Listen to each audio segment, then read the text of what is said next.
Olá pessoal, começa agora mais uma videoaula do nosso canal Aprenda a Língua Portuguesa. E essa videoaula é um especial sobre o Dia da Mentira. A propósito, você acha que mentira é necessariamente algo ruim? Nós vamos falar sobre isso no final dessa aula, porque na verdade o lado negativo da mentira eu não preciso nem falar, embora vá falar. Mas eu acho que nenhum de vocês já pensou sobre o lado positivo da mentira. Viver sem mentir é quase tão difícil quanto viver sem respirar. A maioria de nós conviveu com uma grande mentira quando era criança, que era a mentira do Papai Noel. E aquela outra mentira de que o nosso pai nos recebeu de uma cegonha. Que coisa, né? Bem, para começar, já que o nosso canal é voltado para concursandos, nós vamos dar uma dica para você se preparar para a prova de redação. Nós estamos falando sobre mentira, mas agora eu vou falar sério. Você, como concursando, precisa se manter atualizado sobre os fatos que são divulgados nos veículos de notícias, jornais, revistas, televisão, internet, etc. Até que ponto a informação que você confia é verdadeira? Até que ponto a fonte é confiável? Cuidado mesmo, porque no meio das redes sociais existe muito boato circulando. Muitas mentiras são propagadas pelas redes sociais. Muitas vezes essas mentiras têm o intuito de comprometer pessoas, empresas, políticos e por aí vai. Mesmo que seja contra um político da pior qualidade, até que ponto a informação é verídica? Pode muito bem não ser. Pense no político que você mais detesta. Pensou? Esse cara que você pensou agora. Se postarem qualquer coisa contra ele numa rede social, a tua tendência vai ser acreditar. Não adianta negar que você vai ter a tendência, pelo menos, de acreditar nisso. Mas pode muito bem não ser verdade. Por mais que você deteste esse político, essa informação que você recebeu, às vezes, não é verdadeira. Por isso, você que está estudando para a prova, você tem que filtrar as informações que você recebe de acordo com ideais democráticos, para, a partir daí, formar tua opinião a respeito de diversos assuntos, que podem, é claro, ser temas de redações. Vamos dar algumas dicas de sites confiáveis para você, vestibulando, se manter atualizado. Segue um quadro. Nós indicamos esse site, Biblioteca Digital Mundial. Nesse portal, criado pela Unesco, tem importantes fontes de informação, desde textos até fotografias, mapas, entre outras coisas. Biblioteca Nacional Digital. Nesse portal, criado pela Fundação Biblioteca Nacional, temos grandes obras digitalizadas de um dos maiores acervos do Brasil. Domínio Público. Uma biblioteca digital que permite que você acesse várias obras literárias, artísticas e científicas do acervo cultural do Brasil e do mundo. Cielo. Uma biblioteca virtual com uma série de periódicos científicos do Brasil e de outros países. Agora nós vamos discutir uma questão que caiu no Enem de 2016 com a temática da mentira. Segue um quadro. Enem 2016. Fraudador é preso por emitir atestados com erros de português. Mais um erro de português leva um criminoso às mãos da polícia. Desde 2003, MOP de 37 anos administrava a empresa MM, que falsificava boletins de ocorrência, carteiras profissionais e atestados de óbito, tudo para anular multas de trânsito. Amparado pela documentação fajuta de MOP, Um motorista poderia alegar às juntas administrativas de recursos de infrações que ultrapassou o limite de velocidade para levar uma parente que passou mal e morreu a caminho do hospital.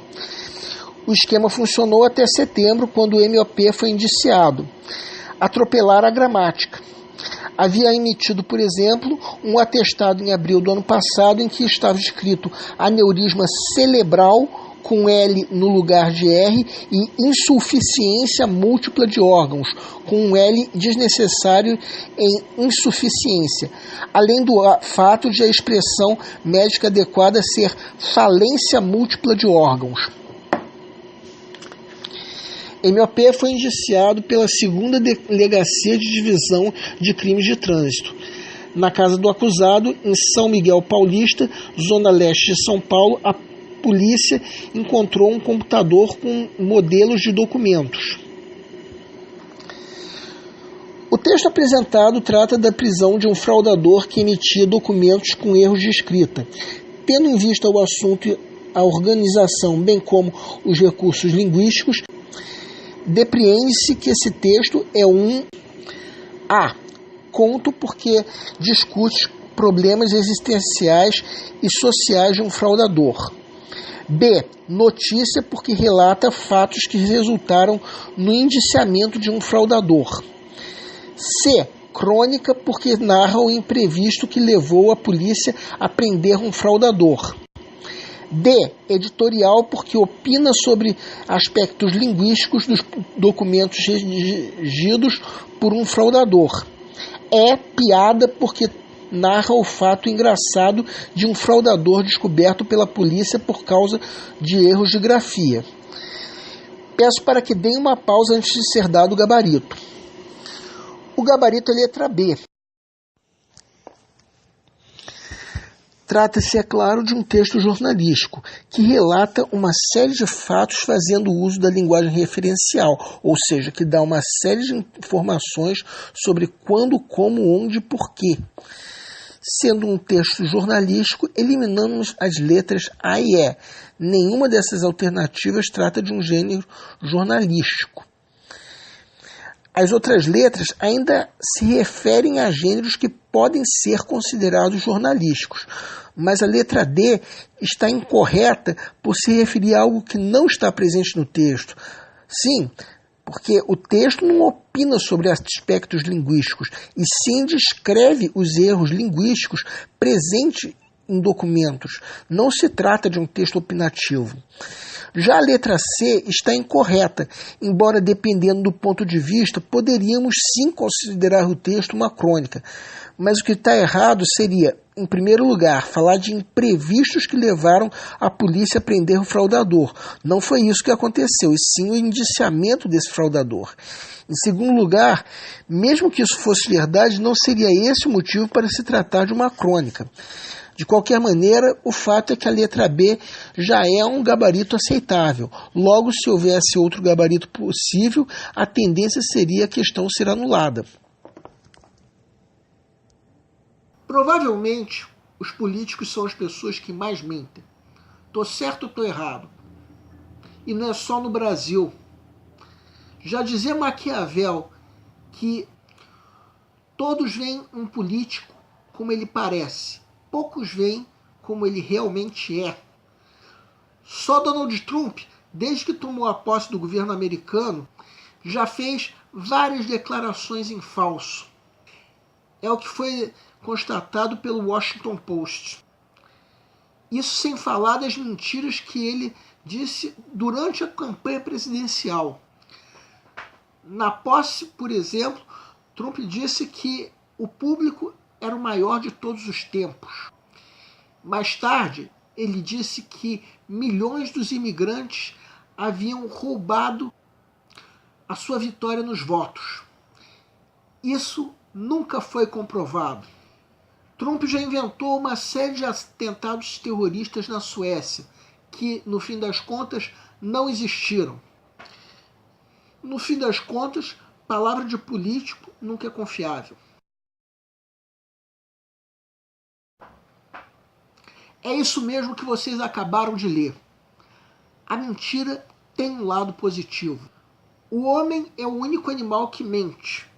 E isso está ligado ao fato dele ser também o único animal racional. Calma, eu vou explicar isso. Eu disse que o homem é o único animal racional. Alguém aqui discorda disso? Você discorda?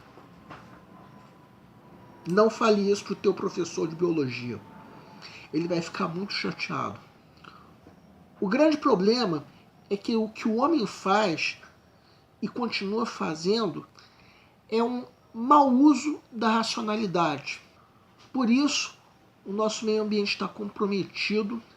Por isso, cada vez mais, nós temos a sensação de que o mundo está acabando. Temos que reconhecer isso. Mas o homem é o único animal racional, sim. Isso se deve ao fato dele ter desenvolvido a forma mais evoluída de comunicação, a fala, que é o meio de comunicação mais desenvolvido entre todas as espécies vivas. Desenvolver a fala permitiu ao homem pensar mais e, com isso, se tornar o único animal racional. Aí vai ter gente que vai perguntar, peraí, como é que você sabe que as abelhas não falam? Os outros animais têm meios de comunicação, sim, só que são meios de comunicação muito menos evoluídos do que nós, seres humanos. Os outros animais não têm signos linguísticos como o homem tem. Nós já estudamos em outra aula as funções de linguagem. E uma das características que torna a nossa linguagem mais evoluída é o fato de nós termos várias funções da linguagem, enquanto que os animais só têm mal e porcamente a função referencial, que é a função de dar uma informação. As abelhas, por exemplo, têm uma linguagem que tem por objetivo informar a existência de uma fonte de alimentos. Uma abelha está aqui. Ela encontrou uma fonte de alimentos, então ela vai fazer um sinal para que as outras abelhas saibam que aqui tem uma fonte de alimentos. Com o homem é diferente.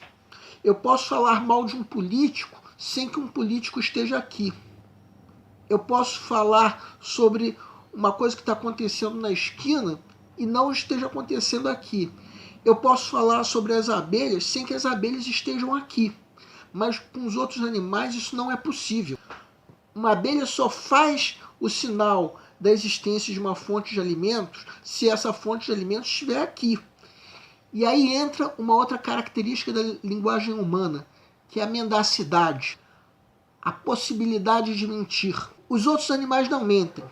Nunca vai acontecer de uma abelha que está aqui fazer um sinal da existência de uma fonte de alimentos para que as outras abelhas cheguem e essa que está aqui diga 1º de abril. Não, isso não acontece. Os outros animais não mentem. Agora vocês entenderam por que eu disse que o fato de um homem ser o único animal que mente está ligado ao fato dele ser também o único animal racional? Esse é o lado positivo da mentira. Trata-se de uma das muitas faculdades que tornaram nossa linguagem mais evoluída e que nos permitiu tornar-se o único animal racional. Vamos dar um pequeno parêntese. O similar à mentira no mundo animal é o chamado mimetismo. O camaleão pode ficar da cor do ambiente como uma forma dele se camuflar, que é para enganar as presas e poder atacar. Mas a mentira não existe na linguagem dos outros animais. Não. O que existe é o mimetismo. Essa aula foi um especial sobre o Dia da Mentira. A próxima aula será em homenagem ao dia 7 de abril, Dia do Jornalista. Nós vamos falar, entre outras coisas, sobre os gêneros textuais jornalísticos. O nosso canal está buscando uma forma divertida de fazer com você a tua prova de concurso, principalmente vestibular. E para todos vocês que fizeram essas provas, eu quero pedir que nos escrevam para dizer como vocês se saíram na prova, se a prova foi fácil, se foi difícil, quais foram as dificuldades e por aí vai.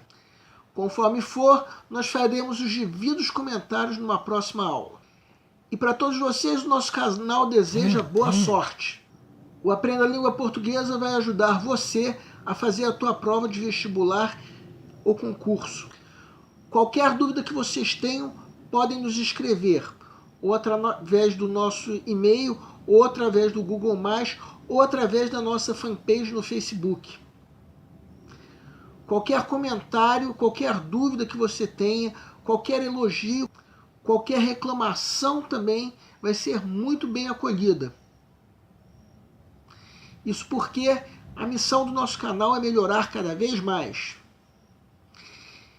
Para terminar, nós agradecemos a todos vocês que estão nos assistindo e, principalmente, nós agradecemos a todos vocês que estão compartilhando nossas videoaulas com outras pessoas. Muito obrigado, vocês estão ajudando nosso canal a ser feito. Muito obrigado e aguardem nossa próxima aula.